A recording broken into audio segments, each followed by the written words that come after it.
আকাশ থেকে পড়লো সবুজ সবুজ ভেন্ডি, লম্বা করে কেটে নিলাম তার কিছু দান্ডি। কিছুগুলোকে ছোট ছোট করে দিন চপ, রান্না করে গিলবেন আপনি কপা কপ কপ। কুংফু কায়দায় আলু ঘুরিয়ে মাঝখান থেকে কেটে ছোট্ট ছোট্ট পিস করে সাজিয়ে রাখুন প্লেটে। একদম হিরোর মতো দিন না একটা পোজ, এমন মজার রান্না যেন হয় বাড়িতে রোজ। রজনীকান্ত স্টাইলে পেঁয়াজ এবার নেবেন, চামড়া ছাড়িয়ে কুচি কুচি করে কেটে দেবেন। দুটো স্টাইলেই করতে পারেন যদি ইচ্ছা হয়, ছুরি আপনার হাতে যখন কিসের এত ভয়। এবার সবুজ রাজা লঙ্কা কুচিয়ে অল্প, চেরি টমেটোর সাথে জুড়ুন গল্প। ভালো করে ছোট ছোট পিস করে কাটুন, দিলে যেন গলে যায় সেই আন্দাজ রাখুন। ধনে পাতা শুকে নিয়ে ভালো করে কাটুন, রান্নার স্বাদ বাড়াতে কোমর বেঁধে খাটুন। কাটাকাটির পর্ব হলো অবসান, গ্যাসের ওভেন জ্বালিয়ে দিয়ে জুড়ে দিন গান।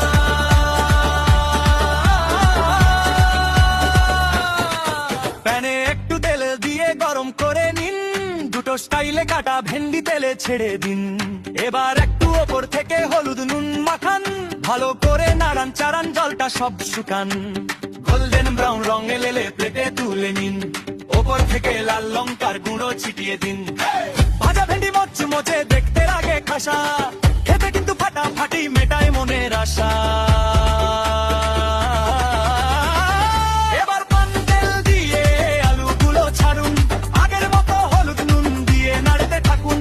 মোটামুটি ভাজা হলে দিন পেঁয়াজ আর লঙ্কা, একটু কষিয়ে টন্ত দিন দূর হবে সব শঙ্কা।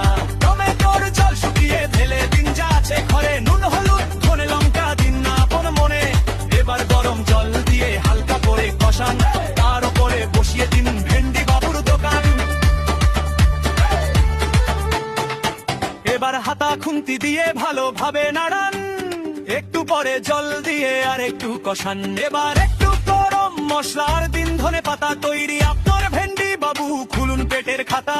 সাজিয়ে নিয়ে প্লেটের ওপর পেটে চালান সটাস, উফ কি কালার পুরো ফায়ার খেয়ে নিন ফটাফট।